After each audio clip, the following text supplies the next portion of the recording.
Hey there. Tonight, we're travelling back to a darker time. Not to castles or grand halls, but to the shadowed streets where plague doctors walked in strange masks and heavy robes, carrying hope and fear all at once. You'll drift through the life of a plague doctor, what it was like to face sickness and death day after day, to wear that infamous beaked mask, and to walk the fine line between healer and outcast during one of history's deadliest pandemics. If this kind of slow, immersive storytelling helps you relax and rest, feel free to like the video and subscribe, but only if it truly brings you peace. And drop a comment letting me know where you're listening from and what time it is. It's quietly comforting to know who else is out there, falling asleep to the same tale. So dim the lights, let the heavy robes settle, and let's step into the world of the Plague Doctor. And now, let's begin. The year is 1656. Congratulations. You've just been hired as a Plague Doctor. You don't quite know how this happened. Perhaps you were out of work and desperate. Perhaps someone misread your name in the town ledger and mistook you for a trained physician. Or maybe, more likely, nobody else was willing to do it. Either way, you are now the proud owner of the worst job in Europe. Your town is thrilled. You are considerably less so. The first thing they give you isn't a welcome or a handshake. Heavens no. They hand you a pouch of coins, paid in advance, because statistically speaking, you're not expected to survive long enough to collect your wages later. It's generous in a suspicious sort of way, like a man handing you a lantern and sending you into a mine that's already on fire. They assure you it's an honourable appointment. You've been chosen to serve the people in their time of need, which is a polite way of saying you'll be surrounded by corpses before the week is out. Now let's get you suited up. There's no official training, of course, no school, no mentor, no handbook. But there is an outfit. Oh yes, the outfit. First, you pull on thick leather breeches that smell like a dead cow rolled in vinegar. These are meant to protect you from the bad air. Not that you understand how exactly. Then comes a long oil-soaked cloak, black, heavy, and slick to the touch. This is your outer shell. It repels water and, allegedly, death. Over your hands go gloves, and over your head, a wide-brimmed leather hat meant to identify you as a medical man, which, again, is more about appearance than accuracy. Then, the mask. You slide the beaked contraption over your face, securing the straps at the back of your head. The beak, 6 inches long and curved like a bird's, is stuffed full of herbs, spices, and ingredients that sound more like the contents of a cursed spice rack than medicine. Rose petals, cinnamon bark, cloves, perhaps a little mint or camphor if you're lucky. Some doctors include crushed emerald or powdered viper flesh, just in case superstition turns out to be correct. Inside the beak, the air is stale and sickly sweet. The herbs are supposed to protect you, to filter the foul stench of rot, to cleanse the miasma believed to carry disease. The prevailing theory is simple. Bad smells are dangerous, and good smells keep you safe. You are, effectively, a walking sachet. Your vision is obscured by the mask's round glass eyepieces, which fog with each breath. They press against your skin with an itchy tightness. You cannot scratch. You cannot sneeze. You cannot see much of anything clearly. But you're ready. They hand you a wooden cane. You weren't expecting this, but it comes with the job. The cane is multi-purpose. It allows you to examine patients from a distance, lift blankets, prod lumps, or gently tap a foot to see if it still twitches. But it has another function as well. Should you be surrounded by desperate, plague-stricken townsfolk, crying, screaming, clawing for help, this stick is your only defence. You're not only a healer, you are a moving target. You begin your rounds. The streets are mostly silent. A few shutters creak in the breeze. Somewhere, a church bell tolls. Not for a service, but for a body. The carts have already come by this morning, their wheels leaving muddy tracks behind them. Each cart was piled with corpses, wrapped in sheets or left bare. Some looked peaceful.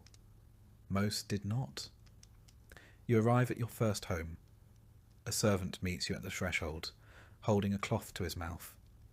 He gestures toward a room in the back. The smell hits you before you even open the door. A sickly blend of sweat, vomit, and decay. You steel yourself and enter. The woman lies still on the bed, her skin pale and waxy. A lump bulges beneath her neck, angry and red. A bubo, unmistakable. Her eyes flicker beneath closed lids. She's burning with fever. Her breath comes in shallow gasps. You approach, extend your cane, and gently prod the swelling. It leaks a thin stream of pus. You nod. Not because it helps, but because it's what people expect you to do.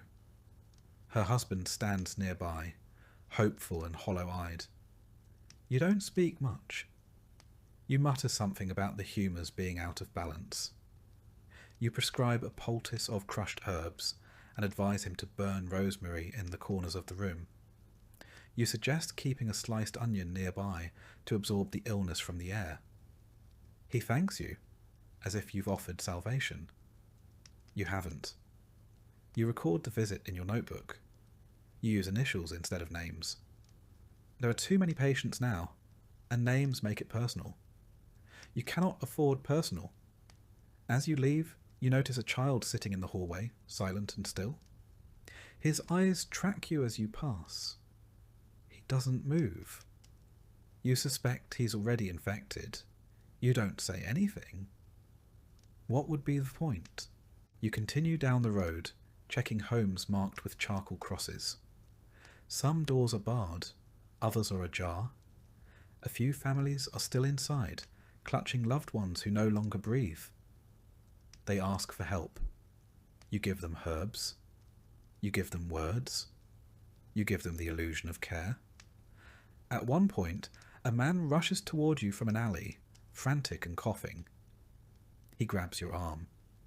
You feel the jolt of fear before anything else. You raise your stick, not hard, just enough to make him back away. He stumbles, apologizes, weeping. He says his wife is ill. He says he's scared. You nod and follow. Her bubo has already burst. She will not last the night. You give her a prayer. You give him a list of things to burn. You move on. By afternoon, you've seen a dozen homes. Some people greet you with hope, some with suspicion. One old woman spits at your feet and tells you you're death in disguise. You don't disagree. You return home at dusk. Your quarters are modest. A single room above a shuttered bakery. You enter carefully, removing each layer of clothing with practiced precision. The gloves come off first, then the cloak, stiff with dried sweat and stained at the hem, then the mask. You hang everything near the hearth, letting the smoke dry what little moisture remains. Your face is red and chafed from the straps. Your eyes sting. You wash your hands 3 times, scrubbing until the skin burns. You inspect your arms and neck for signs. No lumps, no fever, not yet. You light a candle and sit at your desk. Your notebook lies open, pages marked with scrawled observations, crude drawings of boils and rashes. You try to organise your thoughts, but they blur. All the patients run together now. Same symptoms, same endings. You eat a small piece of bread. You sip weak wine. You listen to the muffled quiet of a dying city. Outside, the wind picks up. Somewhere a scream echoes, brief, then cut short. You say a prayer, not because you believe it will help, but because it's the only ritual you have left. You think of the woman from earlier. You think of her husband, who still believes you can save her. You think of the child in the hallway. Then you stop thinking. You must. Because tomorrow you'll put on the mask again and go out to face the plague. The dawn light seeps through your shutters, but it brings no comfort. It only illuminates the dust motes dancing in the still air, a silent testament to the fact that life itself has been put on hold. You don your gear in near darkness, the oil-soaked cloak stiff as cured leather, gloves pulled snug over your hands, hat tilted low, and the mask, the very thing you both loathe and rely upon. You settle the beak between your nostrils, inhale the stale bouquet of crushed rose petals, myrrh and vinegar, and step into the morning's hush. Outside, the streets are unrecognisable. Market stalls stand abandoned, their wooden frames half collapsed under the weight of disuse. A broken barrel of apples lies rotting in the gutter, pale worms crawling over its fermenting flesh. The cheerful cries of street vendors have been replaced by the distant tolling of church bells. Once a call to worship, now the sombre yet relentless clock of mortality. Every 12 hours, a new death. Every 12 hours, a new marker in the ledger. You pause beside a boarded-up bakery, where the sweet clamour of fresh bread has been replaced by decay. Rats dart across the cobbles, emboldened by empty streets and overflowing refuse heaps. They don't wait for twilight anymore. They roam in sunshine, scuttling underfoot as you pass. You recall the rumour you heard yesterday. Plague born on fleabacks, riding from rat to human like a secret courier. You almost laugh at the image, but the truth claws in your mind. Even if it's laughable, it might be real. At the corner, a crude red X marks a house. No family dares erase it. It's a warning and a condemnation. You knock once with your cane. A frail voice bids you enter. Inside, the smell hits like a fist. Fermented sweat, sickly sweet breath, and something sour beneath it all. The patient waits in a darkened room. A merchant, you're told, too proud to show his face in a public death pit. He's propped up on a makeshift cot, eyes dull, skin mottled with purple blotches. A bubo swells grotesquely beneath his arm, black at the crown, weeping a thin, oily fluid. You clear your throat. He glances up as if surprised you've come. "Doctor," he croaks. "Is it as I fear?" You study his pulse, rapid, fluttering. You listen to his breath, wet, rattling. You say quietly, "It's the plague. It's not news." He nods, as if bracing for a verdict he already knows. You slip a cloth soaked in rosemary oil to his lips and set a small pot of vinegar near his pillow. "Keep your chamber aired," you advise. "Burn juniper in the corners. Pray if you must." He manages a weak smile. "I shall." You leave him to his fading dignity and step back into the street. The sunlight feels colder than the night. You glance at the red X and move on. Mid-morning finds you at the canal bank, where workers haul bodies into waiting barges. The water laps lazily, ignorant of the human suffering it ferries away. You see a body wrapped in sailcloth, pushed over the edge with a shove. It floats for a moment, face half submerged, eyes staring at the sky. Then it slips beneath the surface, swallowed by the canal's dark mirror. The men say they're grateful for the duty. It's honest work, paid weekly, and one hopes the plague avoids them in return. But you've seen more bargemen dead than alive this month. You move to the next scene, a makeshift quarantine station in the old monastery. Pews have been removed to make room for rows of cots. Smoke from burning rosemary coils up to the vaulted ceiling. Patients lie in shrouds of white linen. Some moan, Others stare at the ceiling, counting cracks in the plaster. A young novice tends to them, his hands shaking behind a half mask of cloth.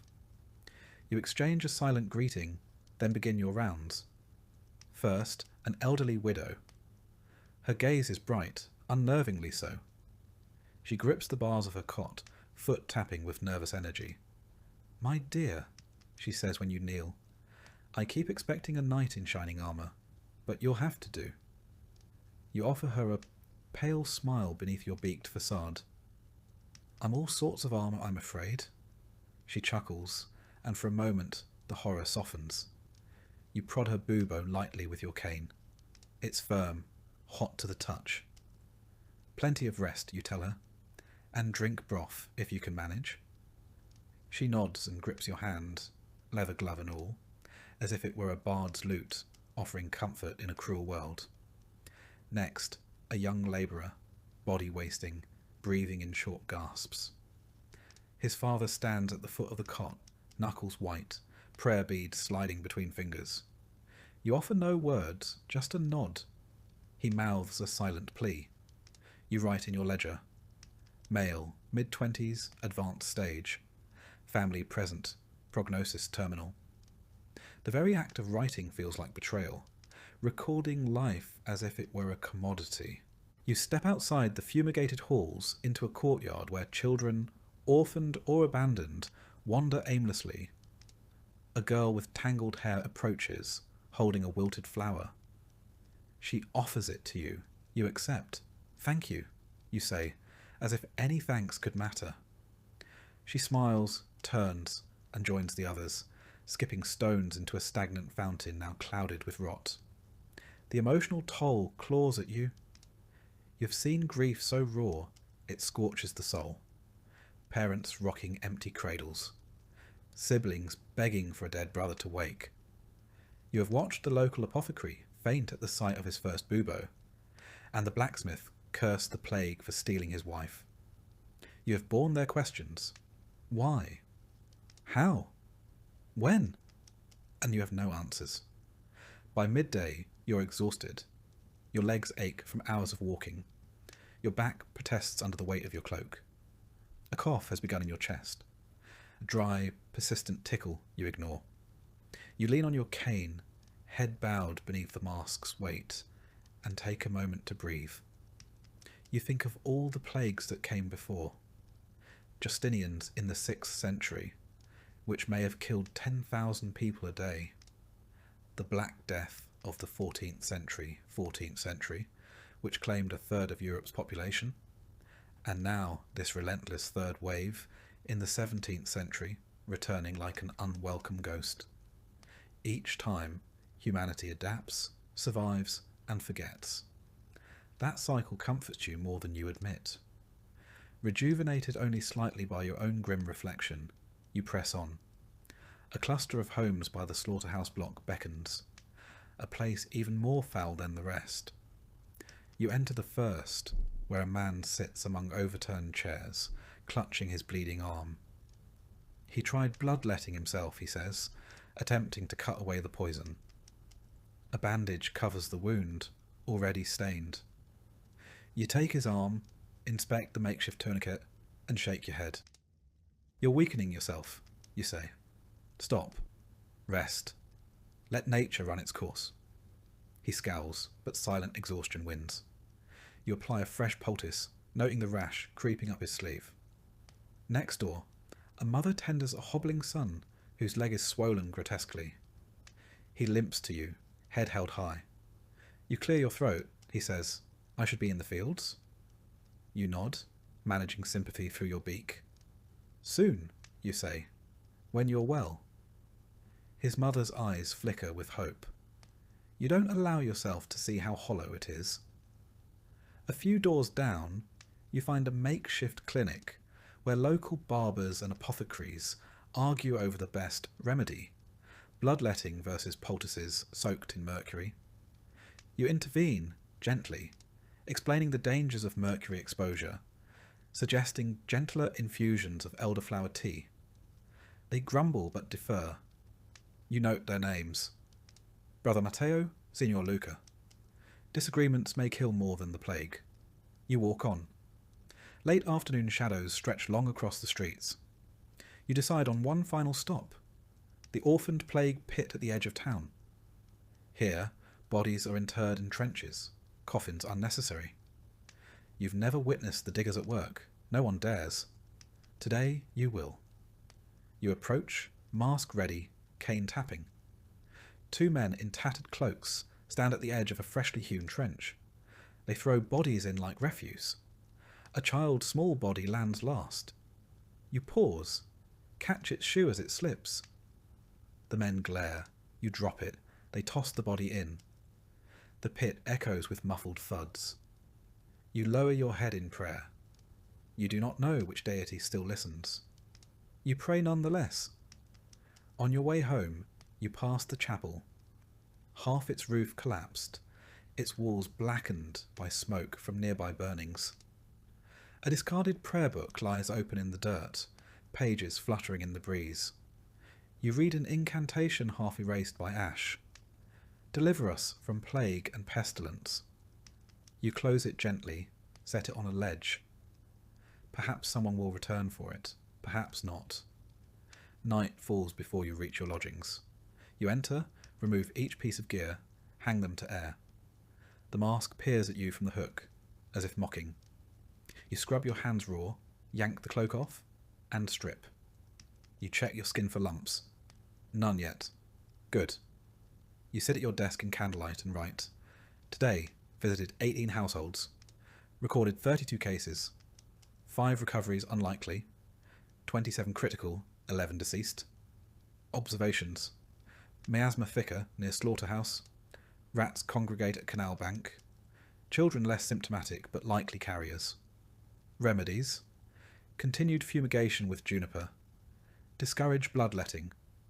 Next, petition for additional leeches. You close the ledger. You try not to think about tomorrow. How many more will die? How many more questions you cannot answer? You blow out the candle and lie down, robe still on. Your chest aches. You cough twice in the dark. The world is dying. And you in your mask and cloak can only bear witness once more. You sit by the fire, mask resting on the table beside you. It stares up at you with its hollow glass eyes and long, curved beak, a grotesque parody of a bird's skull, painted and waxed and stuffed with pungent herbs. You've worn this thing every day for months now. You've eaten in it, slept beside it, spoken to the dying through it. You can't remember what your own voice sounds like without the echo of that hollow snout warping it. And still, you're not even sure if the thing works. The townspeople fear it, of course. Children cry when they see you. Dogs bark. Even the dying flinch at the sight. You look like death itself. Tall and shapeless, cloaked in black, with a bird's face looming above the stink of pestilence. And maybe that's the point. If nothing else, the mask is honest. It doesn't offer hope. It offers warning. You are not salvation. You are the man who comes when all else has failed. The irony is that this mask, the most iconic symbol of the PlagueDoctor, is barely older than your own apprenticeship. People speak of it as if it's ancient, as if every doctor during the Black Death wore one. But the truth is, the bird mask is a recent invention. You're walking through the middle of its debut performance. The older doctors didn't have these. Back in the 14th century, physicians simply tied cloths around their faces or carried pomanders, little metal balls filled with herbs, to sniff when the air got too foul. Theories of disease were based on balance and smell and God's wrath, not bacteria. And it wasn't until men like Charles Delorme, a French court physician of all things, got the bright idea to turn those pomanders into something wearable. He designed this get-up for royal doctors during outbreaks in Paris and Rome. A long overcoat coated in wax, gloves and boots made from Moroccan leather, a hat to show your profession, and the beak. always the beak. 1/2 foot long, curved like a carrion bird's, stuffed with whatever fragrant nonsense you could find. Rose petals, cloves, cinnamon, vinegar-soaked cloth, powdered viper flesh, if you fancied yourself daring. The logic, of course, was sound by the standards of the time. Everyone believed in miasma. Bad air, corrupted by decay, floating invisibly through the streets and seeping into your lungs. The plague, they said, lived in this air. It clung to sewage, clung to corpses, rose from the ground after too much rain. So, if air was the problem, then purifying that air must be the solution. Thus, the mask. 2 small breathing holes near the nostrils, and between them and your lungs. A stuffed wall of theriac. A concoction of more than 50 ingredients blended into a single overpowering perfume. The same mixture, in fact, was sometimes fed to patients. You'd stuff it into your beak and hope it kept the death away. And, in a strange, accidental way, it may have helped. The beak put distance between your face and the patient. The robes, sealed with wax and sweat, kept out fleas and bodily fluids. The gloves and stick let you avoid touch. The glass-covered eyes protected you from spittle and smoke. You weren't protected from everything. Certainly not from the real cause. Yersinia pestis, the tiny invisible bacterium carried by fleas on the backs of rats. But you were shielded more than you knew. The outfit, ridiculous though it looked, functioned as a rudimentary hazmat suit. Centuries before germ theory would explain why it mattered. Not that this made you feel any safer. For all its layers, the mask is suffocating. The herbs turned sour within a day. The vinegar stings your eyes. The waxed robes make you sweat until your underclothes are soaked. You walk like a statue, arms stiff, breath ragged behind a wall of rotten flowers. Sometimes, after hours on your feet, you forget you're even wearing it, until a child screams, or a horse rears back, or a man grabs your sleeve and calls you crowface. Then you remember. And still, myths swirl around you like flies around the corpse cart. One man insisted to you that your mask was cursed, that its shape summoned death, like a sigil carved into flesh. Another claimed you were no doctor at all, but a sorcerer, keeping plague in the beak and releasing it house by house. More than once, you've been followed through the alleys by men muttering prayers, clutching crucifixes, as if your presence alone could damn their souls. You understand why the mask unsettles them. It has no expression, no human warmth. It is entirely functional. And when you speak, your voice becomes inhuman, hollow, muffled, drifting like a ghost across the gaps between rooms. But what else are you meant to wear? A smile, a wreath of healing herbs and hope. The dying don't need to be comforted with illusion. They need to see the truth, that this is a war, and that you, like them, are just trying not to be the next casualty. Once, a barber surgeon mocked your mask openly in the tavern, said you looked like a fool, claimed his apron and saw were more honest tools than your crow costume. He offered to bleed a bubo then and there, bet you a week's wages he could cure what your mask could only smell. 3 days later, he was dead. His assistant took over the practice and stopped laughing. There's madness in the air now, not just sickness. You see it in the way people treat you. Some recoil as you pass, clutching at rosaries and spitting in your shadow. Others reach out and grab you, wailing for help, for prayers, for a miracle. They think the mask gives you power, that behind it you are not just a man, but something more. You wish they were right. You remember a girl, maybe 8, maybe 10, who once asked to try on your mask. Her mother lay in the next room, already gone. The girl didn't cry. She just wanted to know what it felt like to be the one who doesn't die. You let her hold it, briefly. It was too heavy for her. She gave it back without a word. Later that night, you passed her house again and found the door marked with ash. There are days now when you forget what your own face looks like. You shave by touch. You avoid mirrors. When you remove the mask at night, it leaves red lines along your cheeks, a ring of indentations where the straps cut deep. You wash it daily, but the smell never fades. A blend of sweat, resin, herbs, and thyme. It is your second face. You wear it as often as your own. And yet, you suspect that years from now, when the plague has burned itself out and this town has rebuilt on top of its own bones, people will remember the mask more than the medicine. The beak, the black robes, the man who looked like death and arrived too late to stop it. They will tell stories.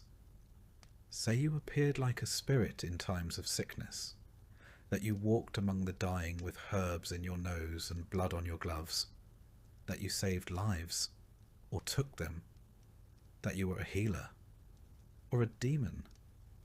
But the truth is simpler. You are tired, you are sweating, you are hungry and afraid, and trying not to cough in a way that feels too deep in your lungs. You are not a monster or a miracle. You are a man in a mask, and you are already wondering what you'll do when the herbs run out. You begin each morning the same way, by opening your medical kit and staring into it like it holds the answers to the universe. It doesn't. It barely holds answers to splinters. Inside is a jumble of instruments, each more questionable than the last. A bronze lancet, slightly bent at the tip. A cloth pouch of dried leeches, some alive, most not. Glass bottles with no labels, just streaks of something that once looked like medicine. A wax-sealed scroll of proven remedies, written in a Latin so mangled even the local priest gave up halfway through reading it aloud. And at the bottom, your favourite, a small wooden spoon, purpose unknown, perhaps symbolic. This is what you're expected to fight the plague with. You take inventory like it matters. 1 jar of vinegar, a lump of hardened sweat to rub into your cloak, a tin of theriac, a preparation of herbs and honey, and, according to rumour, a dash of snake. You sniff it. It smells like despair. Still, better than the patient you'll be seeing today. You set off, tools tucked under your arm, like a scholar bringing books to a lecture.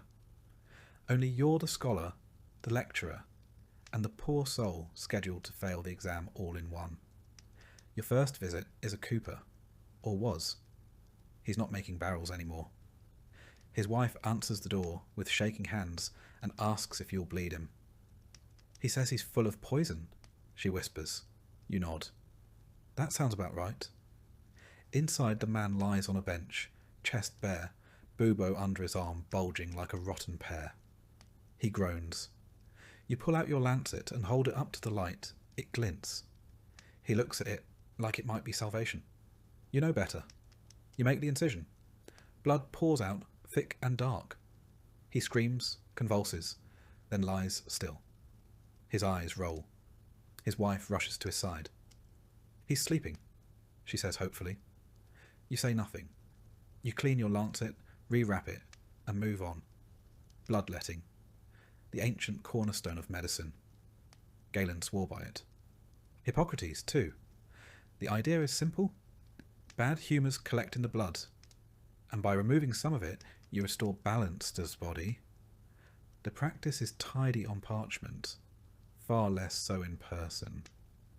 You've drained more men than you care to count, and most of them still ended up in the pit. Perhaps they'd have gotten there sooner without you. Or perhaps you merely gave them something else to worry about in their final hours. Next house. A young woman in a back room. Her mother insists on onion poultices. You nod. Why not? You help her crush a few bulbs, spread them on cloth, and wrap them around the girl's swollen neck. The air fills with the sharp sting of sulphur. She gags. So do you. You try cupping next. You light a flame inside a glass jar, press it against her skin. The suction raises a welt. It's meant to draw out the plague, or the fever, or the evil spirits, depending on who you ask. All you know is that it leaves marks.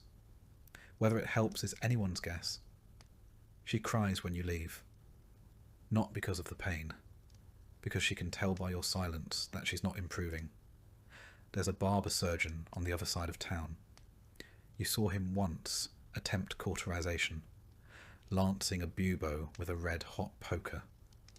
The sound the patient made still haunts your dreams. The room filled with the stench of burnt flesh and melted pus. The man didn't survive the night, but the surgeon said it was progress. At least we learned something, he said. You've learned something too. You'd rather be ignorant than repeat that. You check in at the apothecary, but he's locked his doors. A sign hangs outside. No new medicines, no old ones either. Fair enough. His shelves are probably bare. You remember when he still offered jars of dried frog, powdered pearls, or tinctures brewed from ash and chamomile. Some of it was even expensive. The people who could afford such luxuries are mostly dead now. The survivors have taken to boiling mint and calling it a cure. You yourself have run out of several ingredients. You used to carry wormwood. Gone. Poppy syrup. Gone. Anything vaguely numbing. Gone. You consider brewing your own batch of camphor oil, but the fumes make you dizzy.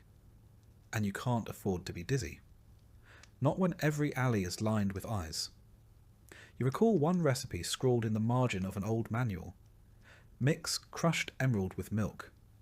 Apply to pustules. Emeralds. Milk. Yes, that should solve it. Another recommends rubbing lard and rose petals into the armpits. You tried it once. The patient died, smelling fantastic. Your cane taps a rhythm as you walk past a row of shuttered windows. Somewhere behind one of them, a man coughs violently. It doesn't sound like the plague, but it doesn't sound good either. You keep walking. You reach the old granary-turned-pest house. The sick lie on beds of straw, some groaning, some motionless. You kneel beside a boy no older than 12. He's barely breathing. His skin is cold, his lips cracked. His eyes open when you speak, but he doesn't answer. You offer him water, soaked with a few drops of elderflower extract. It trickles from his chin. You pat it dry. He smiles faintly, then closes his eyes. You mark a small X in your ledger. Not for his name. You never got it. Just the location. You stand, bones aching, and move on. In the far corner, a man gestures to you. "Doctor," he says. "My wife." You follow him to a side room. She lies curled in a heap of blankets, her breathing shallow. He asks you if you'll try the leeches. You hesitate. You haven't used them in weeks. They rarely survive long in your pouch. But today, miraculously, one stirs. You place the creature on her wrist. It latches on. The man watches, wide-eyed as it swells with blood. "Is that good?" he asks. You nod. It's doing something. Whether that something is helpful, no one knows. But the sight of it gives him hope, so you let it feed. Back outside, the sun is beginning to dip. The sky turns the colour of old bruises. You rest on a bench and examine your hands. They smell of vinegar, iron, and fear. You remember when you used to write notes on your gloves to keep your mind sharp. Now they're blank. There's no point. Every patient is the same. Every result is predictable. You recall a joke someone told you months ago. The PlagueDoctor's toolkit includes a stick, a knife, and a prayer. You laughed at the time. Now it feels more like an inventory list. You make your way home, but the walk feels longer tonight. The houses blur together. Just wood and stone wrapped around quiet suffering. You try not to look into windows. You don't want to see the eyes watching you, hoping you'll stop. Hoping you'll fix something. When you reach your lodgings, you lay your tools out on the table. One by one. The spoon, the lancet, the empty bottles, the leech jar, still twitching. You line them up like soldiers before battle. Then you sit, you stare. It's all nonsense, every instrument, every concoction, every half-remembered method from half-mad physicians of centuries past. You pretend it helps because pretending is the only thing left between you and despair. But deep down you know, your tools are not meant to heal. They are symbols. Props in a tragic play you never auditioned for. They exist so that the dying may believe that someone is trying, that someone still cares enough to do something, even if that something is utterly useless. You write in your journal. Attempted bloodletting, no result. Applied onion poultice, no result. Cupping, mild, blistering. Leeches, inconclusive. Vinegar infusions, psychological effect only. Prognosis for all, poor. You stop. Ink pools beneath your quill. Your hand trembles. You light a candle, not for light, but for warmth. The mask hangs beside you, its empty eyes reflecting the flame. You almost ask it a question. Almost. Instead, you close your eyes and whisper the only diagnosis that has never been wrong. We did all we could. And then, in the quiet that follows, we just don't know what we're doing. The trouble with being a plague doctor isn't just the death. It's what comes after it. Or rather, who comes after it. You are not just the man who arrives when someone falls ill. You are the man who must explain why they never recovered. And people don't like explanations. They like scapegoats. At first, they called you brave, appointed you with ceremony, a little purse of silver for your troubles, and a handshake so brief it could hardly be called human contact. You were the man in the mask, the protector, the one who would stand between the town and death. But now you're the man who walks into a house and leaves it cursed. The man whose presence means the end is nigh. The black-robed harbinger of failure. You see it in their eyes. They used to plead. Now they glare. The mask that once inspired confidence has become a symbol of doom.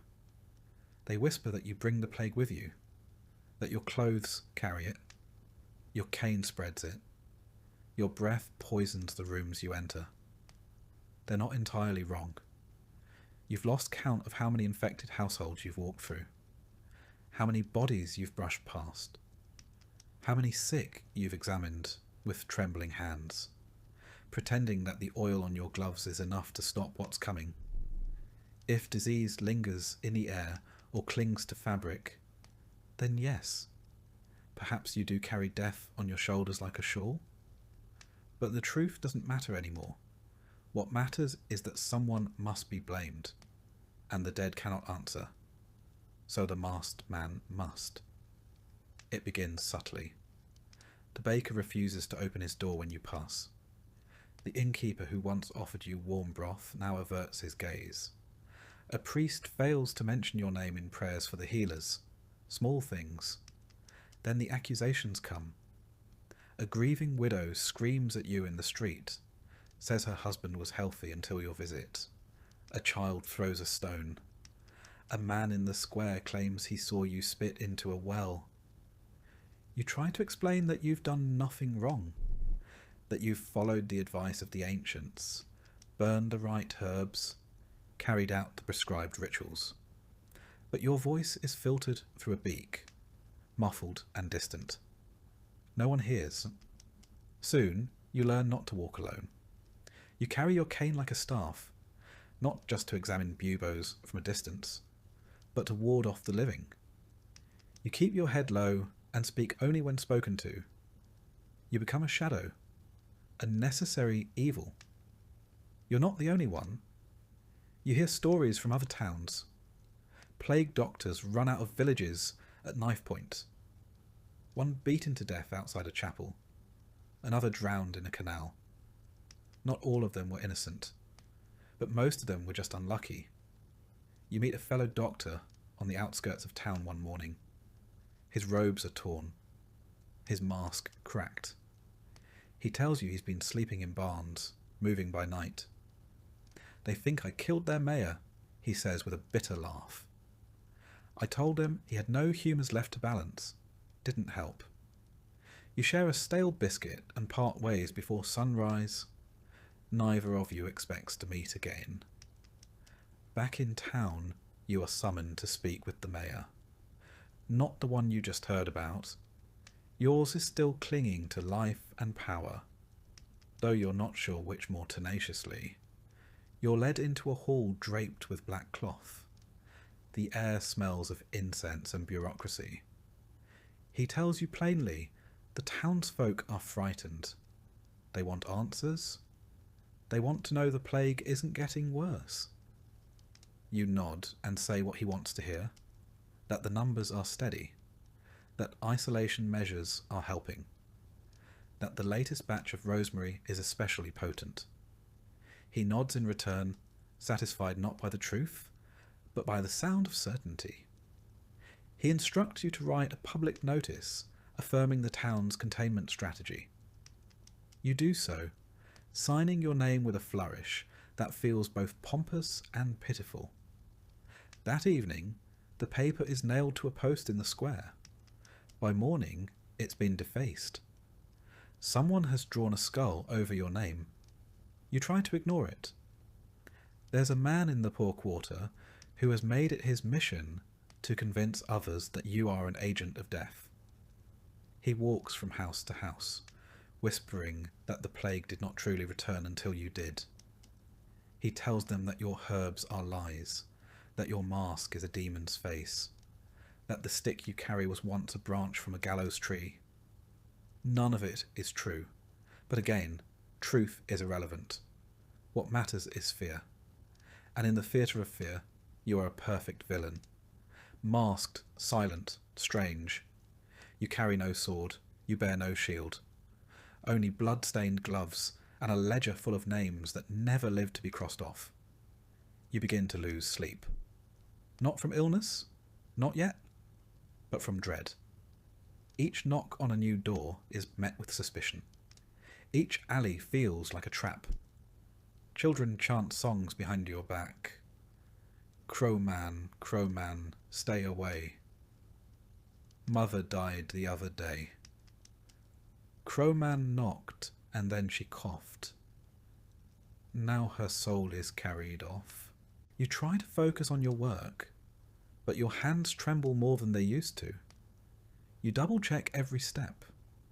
You speak gently, cautiously, like a man tiptoeing through a forest of broken glass. The tools in your kit feel heavier now. Not because they've changed, but because they no longer feel like instruments of healing, just props in a ritual that satisfies no one. You bleed a man who thanks you with tears in his eyes. He dies that night. His wife blames you. His brother sharpens a knife. The mayor sends guards to accompany you on house calls. It feels less like protection and more like containment. The guards don't speak to you unless necessary. They cover their faces, but not out of fear of plague, out of fear of association. You're not a doctor now. You're a danger managed by force. One afternoon, you are summoned again, this time to a church where a priest has fallen ill. He lies on the altar steps, surrounded by candles. The congregation watches from a distance. You kneel beside him, check his pulse, his breath. He's dying. You offer comfort, not cure. Later that evening, someone accuses you of poisoning the holy water. They claim the priest would still be alive, if not for your presence. You are questioned by the mayor's clerk. You answer with the same weary tone you use for everyone now. Flat, even, devoid of expectation. You're cleared, but not forgiven. Eventually, you begin walking at dusk instead of dawn. Fewer eyes, fewer shouts. You move quickly, efficiently, like a ghost through smoke. You visit the sick, mark your notes, apply your herbs. You say the prayers, though you're not sure you believe them anymore.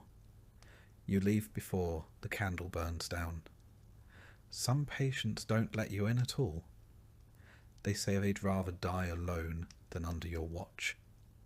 You respect their choice. You add their names to your list with a heavy hand. One night, you find a message scrawled on your door. Go back to the pit you came from. Another reads, your mask hides your guilt. You burn them both. You've learned now that medicine is not enough. That science cannot defend you. That the truth, when people are dying, has the weight of smoke in a hurricane. You speak less, write more, pray quietly, work quickly, leave no trace. You are no longer just a plague doctor. You are a man dodging the knife edge of fear, and learning more each day that the plague does not always kill with fever. Sometimes it kills with blame, and you are running out of ways to survive both. At first you didn't notice them. The rats, they were background noise, part of the scenery, scurrying along gutters, rummaging through refuse piles, slipping beneath doors and floorboards. There had always been rats, especially in a town like this, where food was never stored quite right and streets were never cleaned quite thoroughly. But now they're everywhere. And worse, they're fearless. You step outside one morning and see one sitting on your doorstep, grooming itself. It pauses only briefly when it sees you, then resumes as if to say, go on then. You wave your cane. It trots away slowly without urgency, as though giving you the courtesy of pretending you're still in charge. The rats do not fear the living, and they do not respect the dead. You've seen them climbing plague carts, nosing at limbs protruding from hastily wrapped shrouds. You've seen them squirm beneath the boards of the churchyard fence, gnawing at soil freshly turned. Once, you watched one drag a piece of something, flesh, likely, from a pile of rags behind the apothecary. You told yourself it was a scrap of cloth. You didn't believe it. And you've heard them too. In the silence of a late-night visit, when the household has stopped pleading and the patient is gone, there is always the sound of scurrying. In the walls. In the rafters. Sometimes under the very floorboards you're kneeling on, the rats are waiting, always waiting. Of course, no one blames the rats, not officially. The clergy blames sin. The mayor blames travellers and bad harvests. The barber surgeons blame the stars or the season. And the common folk? They blame you. But you've started to wonder if the rats were here all along, as much a part of the plague as the pustules and the fear. Perhaps they're not just a symptom, but the cause. You heard it first from a spice merchant who read it in a pamphlet from the coast, that fleas on rats may carry the sickness. The idea was laughed out of the tavern, but it lodged in your mind like a splinter. You started paying more attention. And what you noticed was this. Where rats were most numerous, the plague bloomed with cruel precision. In the alley behind the granary, rats by the dozen. 4 houses infected. Along the fishmonger's row, where scraps piled in the street, more rats. 2 more homes lost. Coincidence, perhaps. But then again, what isn't these days? Today you're called to a weaver's home, a crooked little structure with a collapsing roof and a hole in the side wall big enough to admit a dog, or a dozen rats. You knock, wait, then push the door open gently with your cane. Inside, the air is heavy with dust and sickness. The weaver lies on a cot near the hearth. Her skin is blotchy. her neck swollen. But that's not what draws your attention. It's the corner behind her, a nest of rags piled high, twitching. You move closer. A rat darts out, vanishes beneath the floorboards. Another peeks from a crack in the wall. The patient groans. You look down and realise one of them has chewed through her stocking. You finish the visit quickly. Nothing more to be done. You leave behind a sprig of rosemary and a warning to burn her linens. She won't. No one does. Outside, you ask the neighbour if anyone's been laying traps. She shrugs. What's the point? She says. There's always more. She's right. You've never seen so many. They travel in packs now. They're bold enough to raid storerooms in daylight, to climb walls and rafters. One night, you saw a cluster of them swimming across the canal. For a moment, you thought you were hallucinating. But no, they were just adapting, thriving. You begin walking with a heavier step. You thump your cane on the ground more often. You tell yourself it's to ward off evil. Really, it's to startle the rats. The town's sanitation is, in a word, medieval. Waste is dumped into the street. Food is stored in damp cellars. Water comes from wells too close to latrines. The gutters are clogged with rot. Rain doesn't wash anything clean. It just spreads the filth further. You've tried to raise the issue. The mayor's clerk nodded solemnly and said, "We're prioritising prayers." You visit the pest house in the West Quarter. A young boy there is crying, his leg covered in bite marks. His mother swears he was attacked in his sleep. You believe her. The rats don't wait anymore. If a body is still, it's fair game. You try to seal your own lodging more thoroughly. You stuff cloth into the cracks beneath the door. Plug holes in the walls with wax and old rags. Still you hear them at night, the scratching, the skittering, the occasional squeal. One morning you wake to find droppings near your medical kit. You vomit in the hearth, light a new fire, and begin scrubbing your tools for the third time that week. You've started to dream about them. Dreams where they speak, where they watch you from high places with beady black eyes. In one dream, they wear tiny masks, just like yours. In another, they walk upright, carrying your cane, mocking your voice. "Doctor," they say, "we've come to help." You don't tell anyone about the dreams. You hear that in other cities, they've begun experimenting with poison. A mixture of ash and ground glass, slipped into lard and spread where the rats feast. You make a batch yourself, carefully, wearing gloves. You set it out by the bakery ruins, where the rats cluster thickest. You return 2 days later. The poison is gone. The rats are still there. Fatter, if anything. One evening, you return home to find your bed torn. A rat has nested in it. You don't scream. You don't curse. You simply sit on the floor and stare. Eventually you rise, remake the bed, and double your mask straps before sleeping. You've started marking the rats in your ledger. Not formally, just small notches beside entries. One for each sighting. You no longer bother distinguishing between plague deaths and vermin activity. At this point, it all blends together. You consider writing to someone, a physician in a larger city maybe, or one of those university men who claims to understand natural philosophy. But you know what they'll say. Interesting theory. Needs more proof. Meanwhile, another dozen die. The clergy still preaches that the plague is punishment from God. The sermons ring out from the chapel ruins, echoing through empty streets. One friar claims that cats are to blame. Witches in disguise. Some towns begin killing cats en masse. The rat population doubles within a week. You bring the matter to the mayor again. You urge him to order street cleaning, pest control, basic sanitation.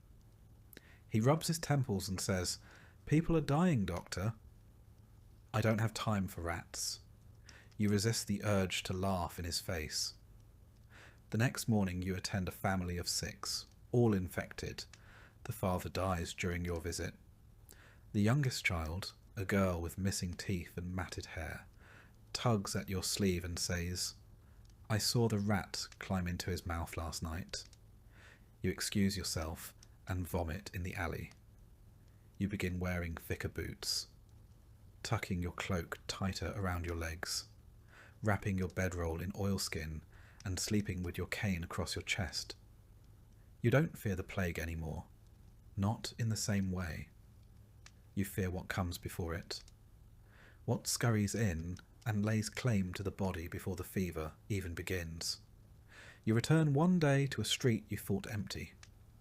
You find rats fighting in the open, not over food, but over territory. One bites another's throat clean through. It squeals and twitches and dies. The victor drags the carcass into a drain.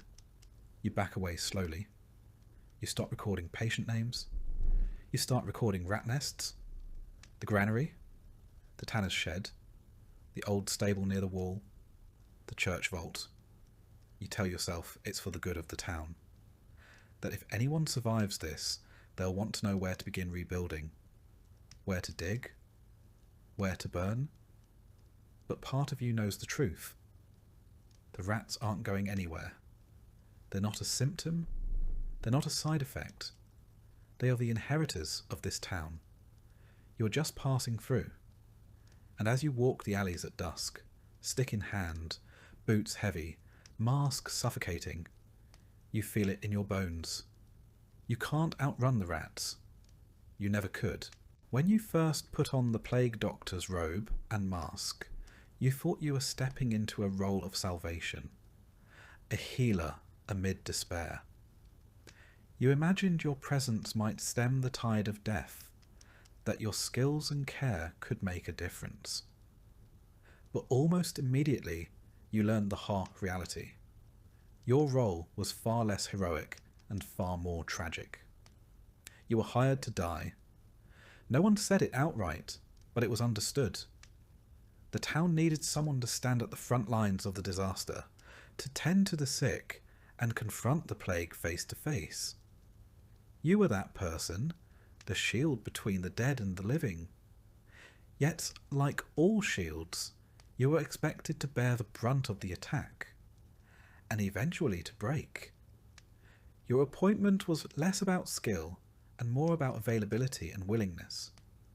Many doctors fled the cities, some took safer posts, others simply closed their doors and hoped the plague would pass them by.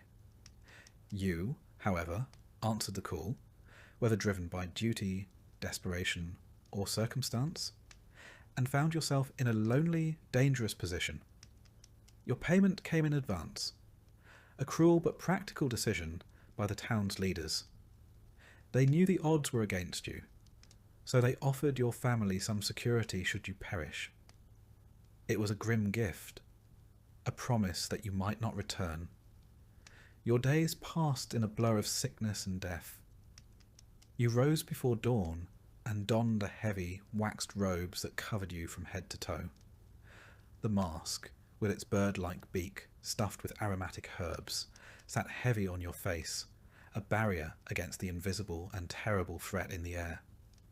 Your tools were few and simple, lancets dulled by repeated use, brittle leeches barely clinging to life, and jars filled with vinegars and herbs steeped in the hopes of past generations. Bloodletting, cupping, and cautery, treatments rooted in centuries-old traditions, were your arsenal. Sometimes they seemed to help. Often they did not. You watched countless patients fade away despite your efforts, their lives slipping like sand through your fingers. You kept a ledger, a record of the sick, the dead, the surviving. Names and dates that blurred together, each one a small tragedy. The promised rewards for your service, land, money, or prestige, seemed like hollow echoes from a distant world. Many who donned the mask did not live long enough to claim their prize. Widows and orphans bore the brunt of loss alone. You heard of others like you, sent from distant villages as expendable shields. Strangers arriving to a city, overcome with fear. Many died alone in shadowed rooms, their stories lost to the dust. Those who tried to flee were hunted and punished. The plague spared no one, and neither did the city. Politics added poison to the already heavy air. Aligning with the mayor or clergy might grant you temporary safety. Alienating either could spell exile or worse. Clergy watched you suspiciously, knowing your presence was a reminder of mortality itself. Townsfolk whispered curses behind their hands, avoided your gaze, and children fled your path in terror. Fear turned neighbours into enemies, and you became both symbol and scapegoat. Violence was a constant threat. One night, a mob nearly surrounded you, stones flying and voices shrieking accusations. Guards rescued you, but their eyes held no warmth, only reluctant duty. You became a man apart, cloaked in black robes and a mask that hid your humanity. You were a living exile in your own city. Yet, in rare moments of solitude, you dreamed of a world beyond the plague. A world where masks could be removed without fear. Fresh air breathed freely. Laughter replaced screams. But dawn always brought the stark light of another day's tally of sickness and death. Your own body began to betray you. Nights were broken by coughing fits, days by exhaustion so deep it nearly overwhelmed you. You told yourself it was fatigue, but deep inside you feared the slow poison of the plague. The mayor summoned you often, demanding report and hope. You offered what little you could, balancing truth and necessity to prevent mass panic. You enforced quarantines, watching families torn apart as loved ones were isolated in cold pest houses.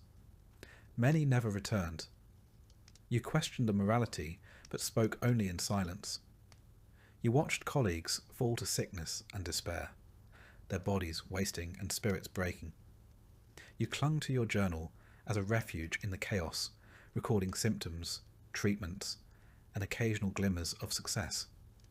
Despite the odds, you returned each day, not from hope, but out of duty. At night, lying awake with the mask resting beside your bed, you whispered vows to endure as long as breath remained, to ensure your sacrifice would not be forgotten, even if your name faded from memory. Your senses sharpened with each passing day. The scent of decay, the sight of swollen buboes, the distant wail of grief became familiar, nearly normal. You learned to walk the fine line between compassion and self-preservation, between caring and despair. Every step you took was a gamble, every patient a potential final encounter. You started noticing small things. The flicker of candlelight behind shuttered windows, the hushed prayers whispered in empty streets, the way rats seemed to grow bolder by the day, scurrying freely beneath piles of refuse, and even over bodies left unattended. The rats, you realised, were as much a part of the plague as the disease itself. Your cloak, once a barrier, now felt like a shroud. The mask, a suffocating burden. But you wore them still, because to remove them was to invite death closer. You learned to seal every opening, to scrub your tools obsessively, to avoid the sickest patients when you could. Still, plague found its way through cracks and pores into flesh and bone. There were moments of bleak humour, a dark laughter born from desperation. You joked with a colleague about how the plague was the town's most effective tax collector, never missing a payment. You laughed bitterly at the absurdity of it all, the rituals and remedies that were no more than superstition. Yet beneath the humour lay a deep sadness. You had lost friends, neighbours, perhaps even family to the same fate you faced daily. The city's life seemed to drain away, replaced by silence and sorrow. You often wondered who would survive this nightmare, if anyone would. and what the world would look like when the plague finally lifted. You remembered the first patient you could not save, the child whose eyes met yours in confusion and fear. You carried that moment with you, a weight heavier than any cloak or mask. It drove you forward, even as your own strength waned. Your health declined steadily. You found yourself increasingly fatigued, haunted by fevers and chills. You wondered if you were already infected, but fear alone was not a reason to stop.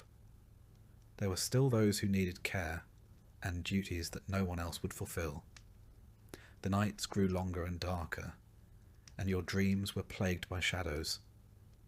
You dreamed of rats wearing your mask, of the dead rising, of being trapped in a world where the air itself was poison. You did not share these dreams. There was little comfort to be found in fear. You began to prepare for the inevitable. You wrote letters to your family, hoping they might understand the sacrifice. You made peace with the idea that your name might be lost to history, your story untold. Yet you clung stubbornly to your duty, knowing that your stand bought time for others. In your final weeks, you moved slower, your steps heavier, yet your resolve remained strong. You continued to visit the sick, to comfort the dying, to carry bodies away. You were the last barrier, the thin line between the plague and the living. And when your time came, as it surely would, you accepted it not with fear, but with a grim sense of purpose. You had served your role. You had faced the darkness. You had endured as long as you could. You were hired to die. Your life was the price paid for a city's fleeting chance to survive, and in that sacrifice lay a sombre dignity few could understand. The days grow darker, and the air heavier with the smell of smoke and sorrow.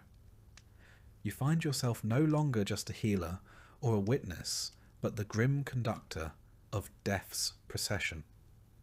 Cart after cart rumbles through the narrow streets, piled high with bodies wrapped in hastily sewn shrouds, their weight a crushing reminder of how many lives the plague has claimed. Your hands, once steady with medicine and compassion, are now calloused and raw from hauling corpses onto the carts, from dragging them from homes where the living no longer remain. Each body is another story ended, another family shattered. You once wrote names, but now you record only numbers, the sheer volume rendering individual identities impossible to maintain. The smell of burning is constant. Clothes, bedding, and even entire homes are set aflame to prevent the spread of the disease.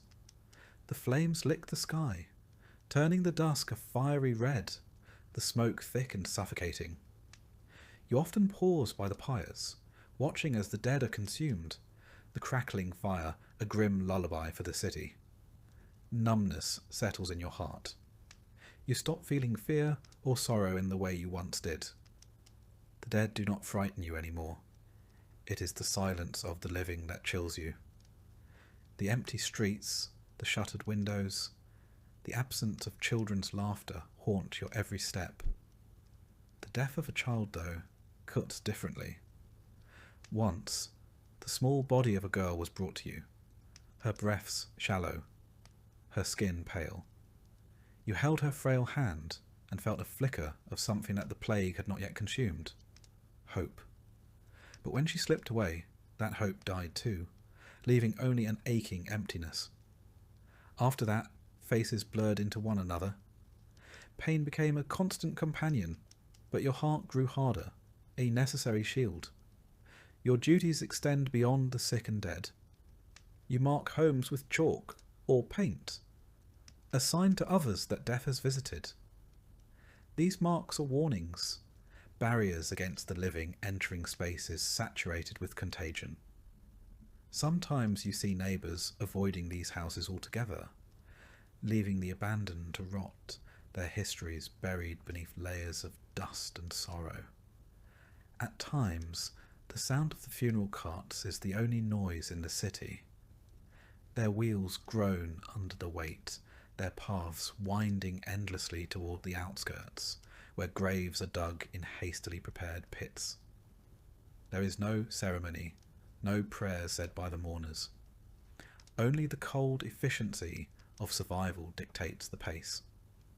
Your own exhaustion grows heavier with each passing day. The physical toll of moving bodies and setting fires is compounded by the mental burden of witnessing relentless death. Sleep becomes a distant memory, and nightmares invade the rare moments of rest you manage to snatch.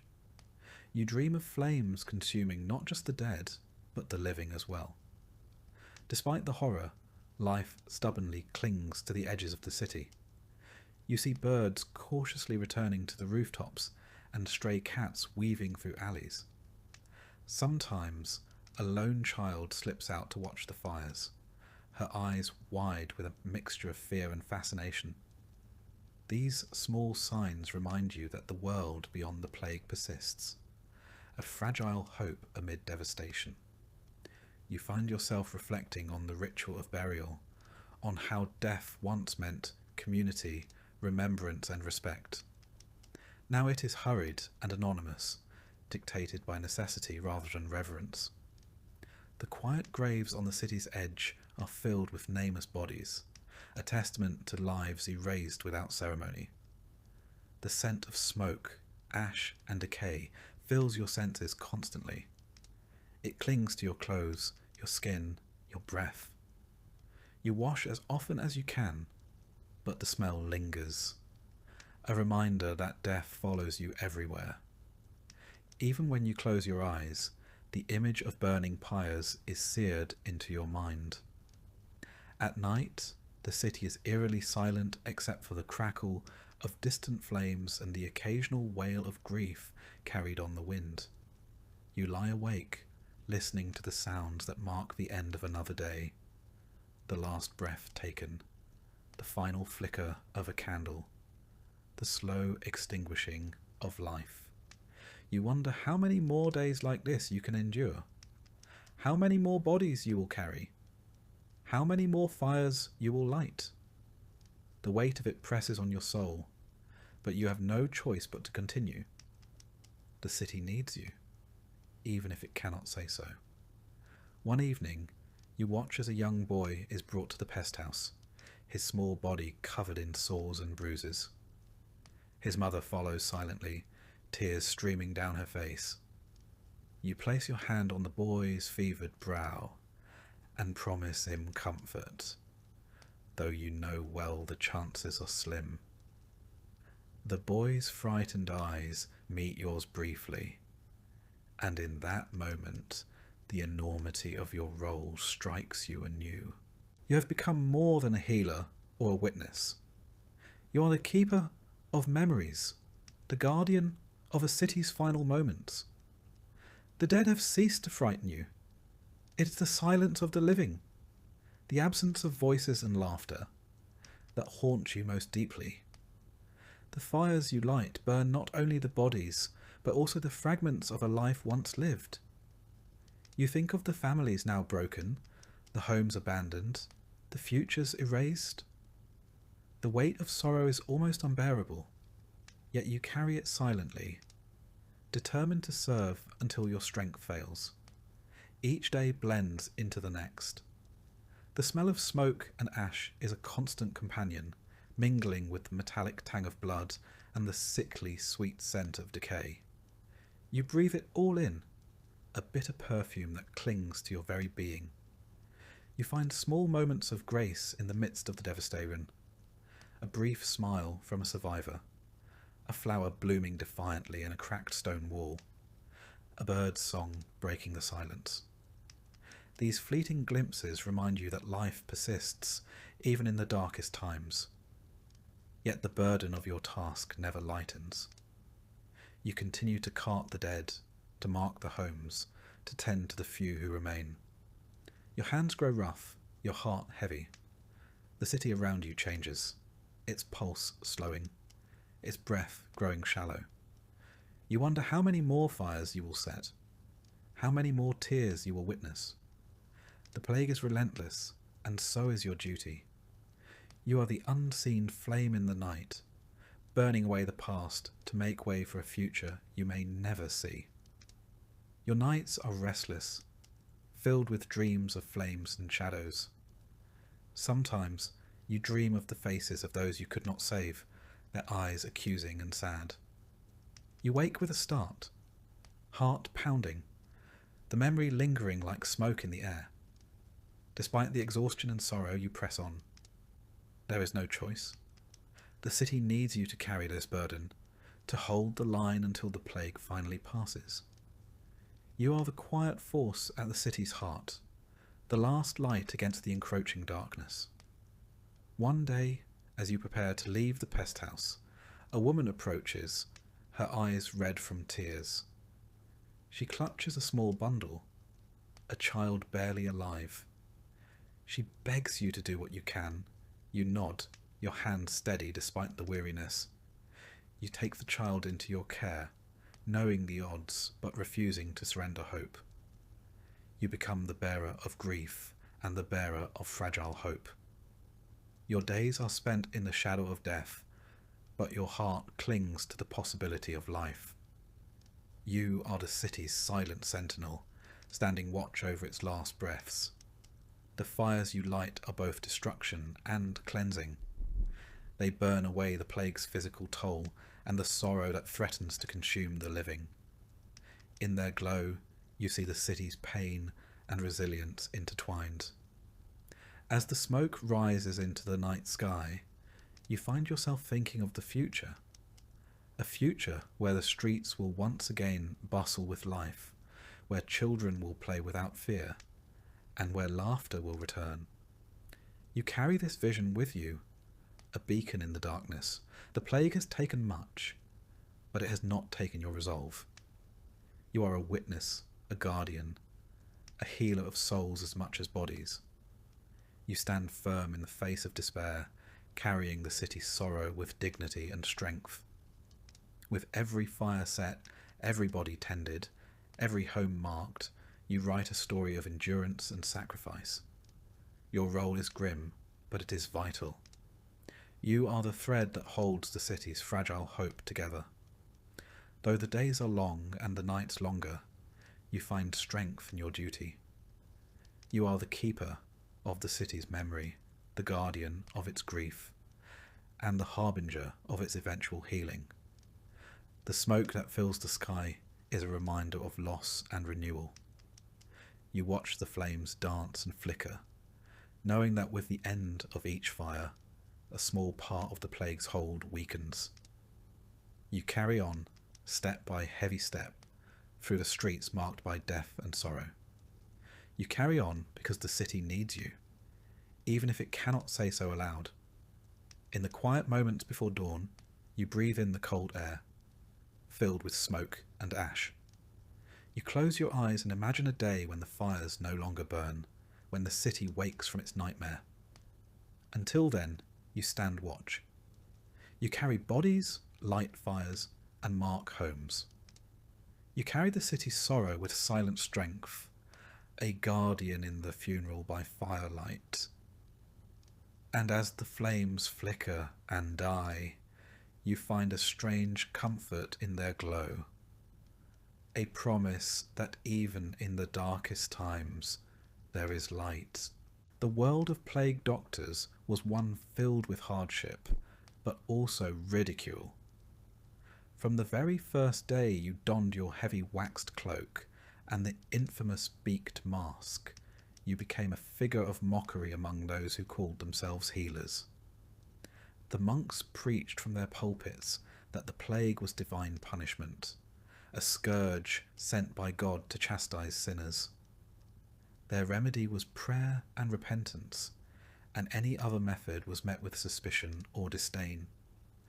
Barber surgeons flaunted their razors and leeches, confident in the ancient art of bloodletting, certain that restoring the balance of humours was the only true cure.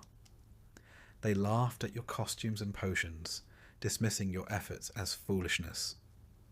Apothecaries sold their exotic mixtures in fragrant shops, promising cures that too often offered only false hope. Amidst this cacophony of belief and rivalry, you stood alone, the oddity wrapped in leather and herbs, wielding a wooden cane to keep distance from the sick. Your mask, stuffed with pungent herbs, was meant to protect you from the bad air, the miasma believed to spread disease.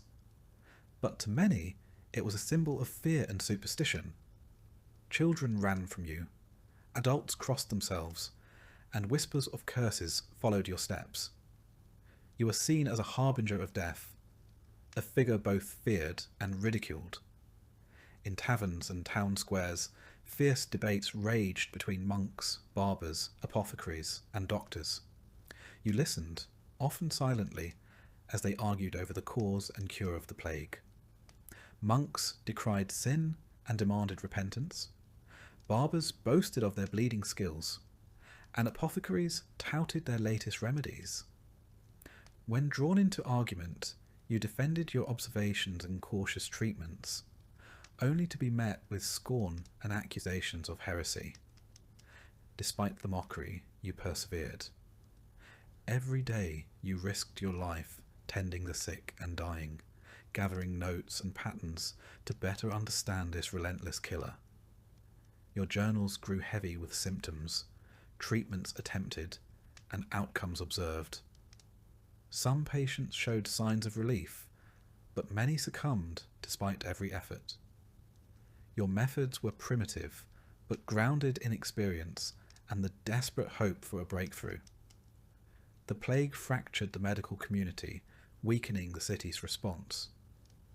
Instead of unity, there was rivalry and distrust. The monks urged prayers, the barbers bled their patients, and the apothecaries sold potions. You stood between superstition and the beginning of scientific thought, trying to bring order to chaos. Hostility was common. On several occasions, you faced public challenges from barber surgeons accusing you of recklessness or quackery. You stood your ground, citing cases where your care had eased suffering or prevented spread. Some in the crowd listened, others jeered. Behind closed doors, a few expressed grudging respect for your courage and cautious approach, yet publicly, mockery persisted. Small victories fueled your resolve. A child's fever breaking, a household spared through quarantine, symptoms relieved by herbal infusions. These fragile hopes kept you moving through the darkness. But the city remained divided, trust broken, public health fragmented. None could stop the plague alone. Lonely nights followed, filled with the groans of the dying and the whispers of the fearful. The burden of isolation pressed heavily upon you, as did the constant threat of death. Yet you refused to falter. Your mask and robes were more than protective gear. They were symbols of endurance, sacrifice, and a flicker of hope that someday this nightmare would end. The city would survive, as it always had before. And when it did, it would remember those who faced the darkness without retreat. True heroes hidden beneath masks and robes, fighting not only disease but ignorance and fear. Until that day you walk your lonely path, scorned but steadfast, the PlagueDoctor, outcast, healer, and unsung protector. You spend long hours moving through the city's darkest corners, entering homes where hope has long since fled, and despair sits thick in the air. You carry with you not just herbs and remedies, but a heavy weight of responsibility. Families look to you with fear, suspicion, but sometimes, just sometimes, with a faint glimmer of trust. In those moments, you feel the full burden and blessing of your role, to be the thin line between death and mercy in a city overwhelmed by plague. Your robes, heavy and stiff with wax and leather, made you an odd sight. Children ran in terror at the sight of the bird-like mask, and some adults crossed themselves as you passed by. You are seen as both a harbinger of death and a fool, a contradiction that left you neither respected nor truly feared. You sought knowledge wherever you could find it, studying ancient texts and gathering the fragmented wisdom of those who had faced plagues before. You experimented with herbal remedies, isolation tactics, and rudimentary hygiene measures. But every success was fleeting. Every step forward met with 2 steps back as the plague swept mercilessly through the city. The tension between you and other medical practitioners was palpable. At times, you attended councils where monks preached repentance, barbers demanded bloodletting, and apothecaries pushed their potions. Arguments flared, voices raised, and the city's response to the plague fractured. It was a war not just against disease, but against ignorance, fear, and pride. In the quiet moments between the horrors, you wondered if your efforts mattered at all. Yet, when a child's fever broke, or a family was spared from infection, those small victories rekindled your resolve. You were a sentinel in a city under siege, a lone figure standing between life and death. And though you were mocked, feared, and misunderstood, you embraced your role with solemn dignity. The plague doctor was more than a costume or a cure. It was a symbol of endurance, sacrifice, and the fragile hope that one day this nightmare would end. The reality of the plague was harsh. Days brought devastation, empty homes, deserted markets, and streets littered with death. The plague doctor was a constant presence amidst this decay, a figure both reviled and relied upon. In some ways, your beaked mask became a talisman, a strange sort of protection not only from disease, but from the despair that threatened to overwhelm the city. You found yourself drawing strength from this symbol, even as others mocked it. There were moments when you questioned your sanity. The endless exposure to death, the hostility of those around you, and the heavy burden of responsibility pressed down upon your shoulders. But you pushed these doubts aside, focusing on the task at hand. When you moved through the city's alleys and courtyards, the whispers followed you like shadows. People said the mask was cursed, that the plague doctor was an omen of doom. Yet some still dared to hope that you were a guardian, standing between the living and the dead. Your work was lonely, your rewards few, but your resolve never wavered. You held on to the belief that even in the darkest of times, compassion and perseverance could make a difference. The city would eventually survive this plague, as cities had survived before. And when it did, it would remember those who had faced the darkness without flinching. True heroes hidden beneath masks and robes, fighting not just the disease, but ignorance and fear. Until that day, you walk your lonely path, scorned but steadfast, the plague doctor, outcast, healer, and unsung protector. The plague had finally started to fade from the city's streets. The haunting sound of death carts piled high with corpses had become less frequent, and the heavy silence that once smothered every alley began to lift. Windows, once tightly shuttered against the deadly air, cracked open to admit cautious beams of sunlight. Life, battered but persistent, was returning to a place that seemed forsaken. You stand at the threshold of this fragile new dawn, removing the infamous beaked mask that has been both your shield and your burden. The weight of the mask, lifting from your face, does not bring relief as you had hoped. Instead, a new heaviness settles in your chest. Your reflection in a cracked mirror shows a man changed by suffering. Hollow eyes rimmed with exhaustion, cheeks sunken from sleepless nights and unending grief. The person you see is a ghost of the man you once were, forever marked by the plague. Those who survived look at you with a strange mixture of emotions, gratitude mixed with suspicion, pity tinged with fear, and sometimes thinly veiled contempt. To many, you are the plague incarnate, a walking symbol of death itself. Children shy away at your approach. Mothers clutch their children closer. Even old acquaintances avoid your gaze. You try to shed the emotional armour you wore for so long, the mask, the robes, the protective distance.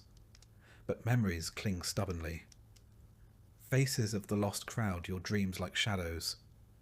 The screams, the stillness, the stench of decay. They invade your waking moments and sleep alike.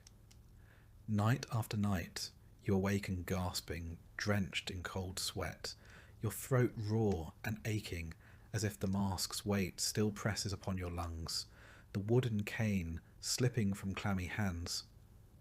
Your body bears the marks of the ordeal too.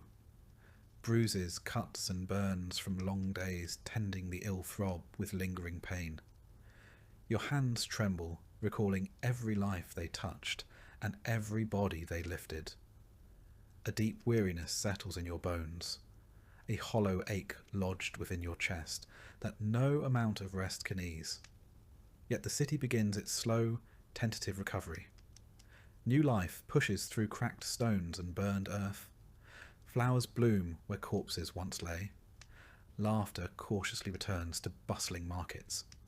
Smoke rises from chimneys, bearing the scent of cooking fires. The world is reborn, but you feel estranged, a stranger among the living. Neighbours you once aided now avoid you, uncertain if you are friend or lingering curse. Rumours whisper that the PlagueDoctor has gone mad or still carries the sickness within.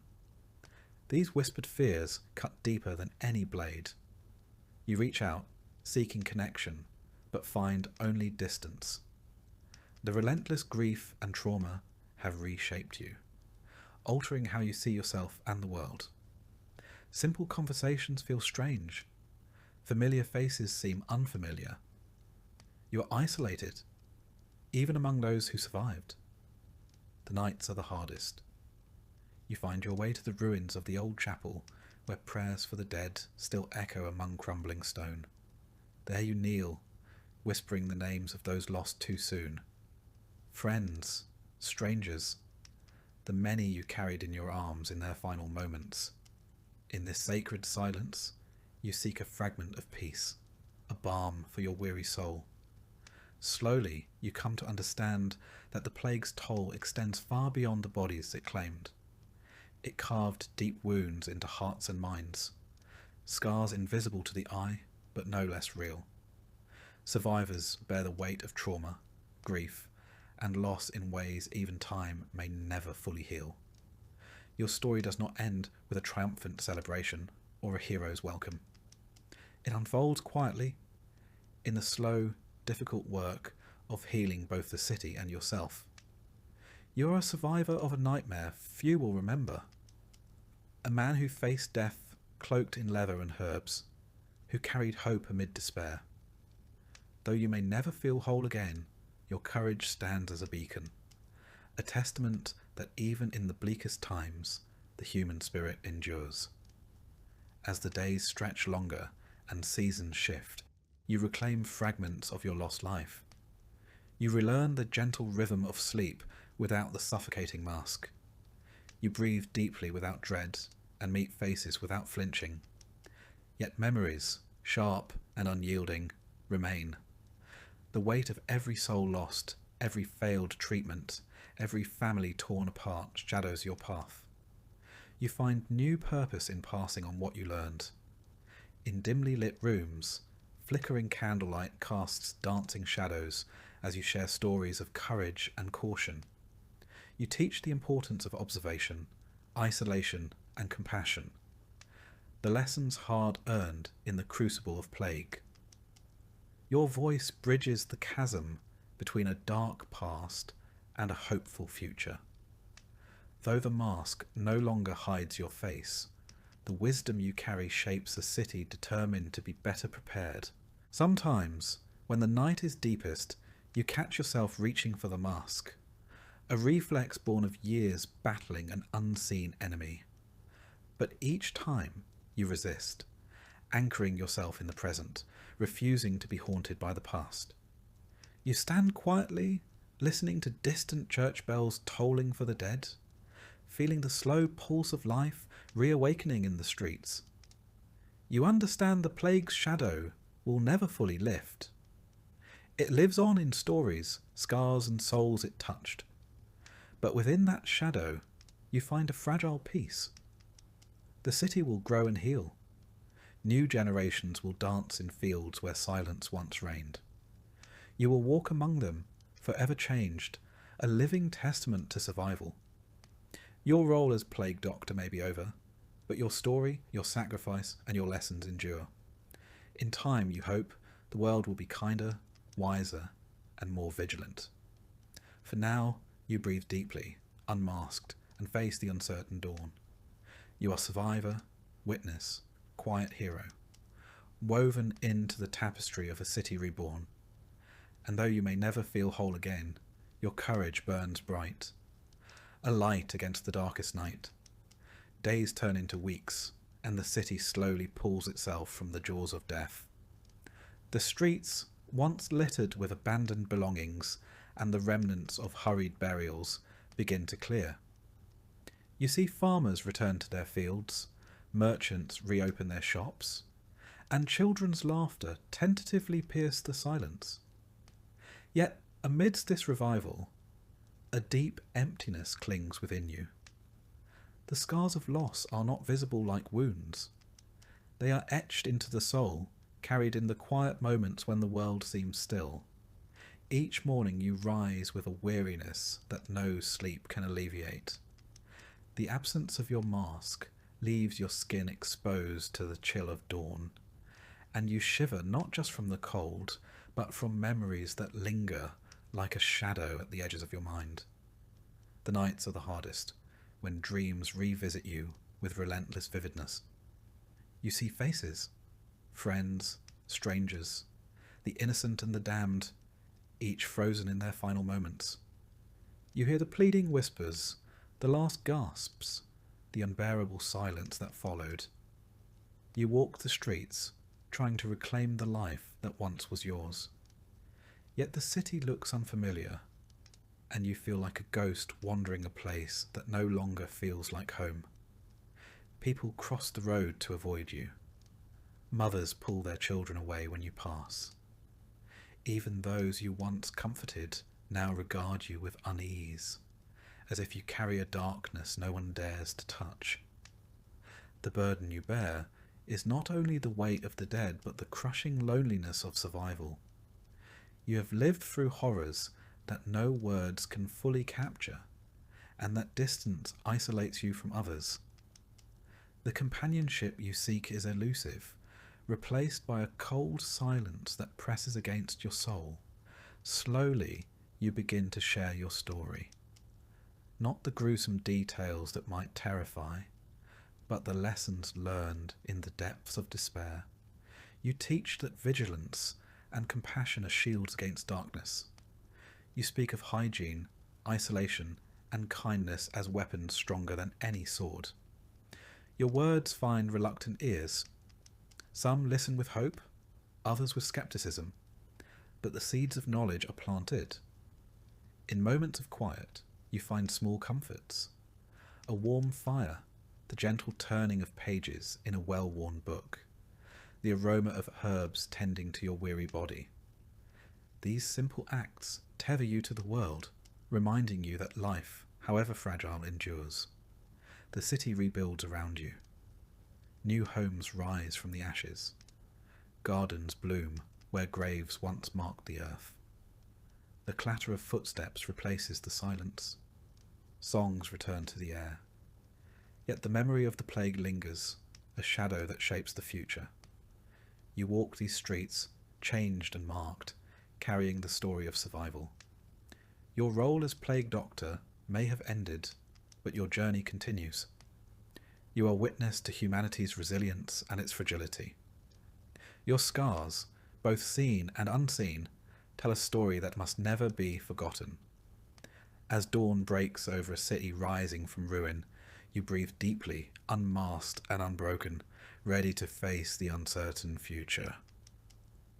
The plague has passed, but your courage lights the way forward, a beacon in the lingering darkness,